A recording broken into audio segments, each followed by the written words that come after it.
Fresh out of the infirmary in Parliament, Sharren Haskel joins us now on I-24 News. She fell ill and fainted during the vote. Mike Wagenheim is live for us now with the Likud lawmaker. Mike, take it away.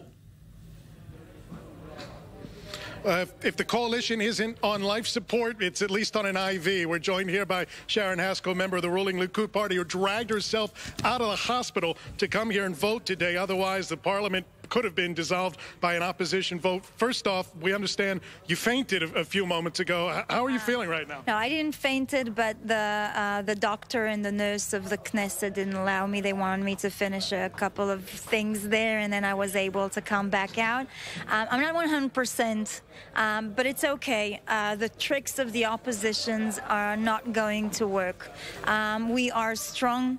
And when I was told that I'm the vote of the majority, that if I'm not here, there's not going to be a majority, there wasn't even a question. I knew I'm packing my bag and I'm coming to Jerusalem for a few hours for the votings.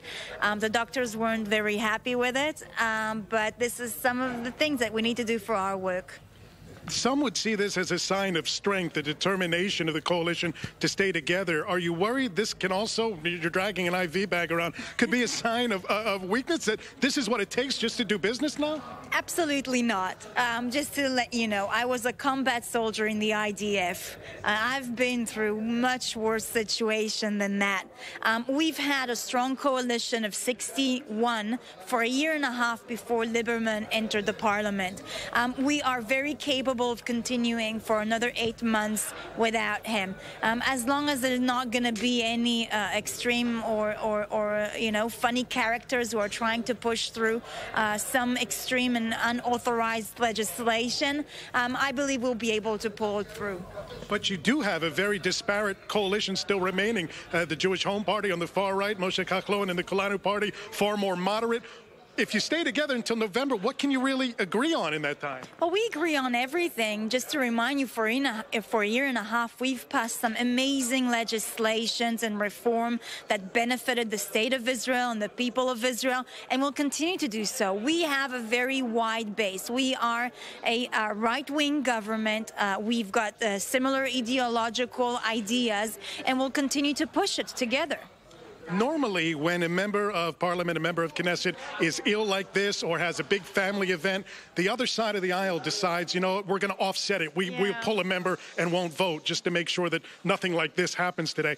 All bets seem to be off right now. The opposition refused to offset you today. Yeah, it was very misfortune. I think it's very, it's not sensitive. I think in extreme situations, the opposition can sort of bend as well a little bit. This is not like part of my work where I had an important meeting or an important trip or anything else. This is, an extreme situation where the opposition should be able to bend a little bit when we're in cases like that. Both sides have already told everybody you can't fly out of the country. You have to be here every day. Out of rule, you can't fly, you also can't die. So get back to the hospital, okay? Sharren Haskel, member of the ruling Likud party.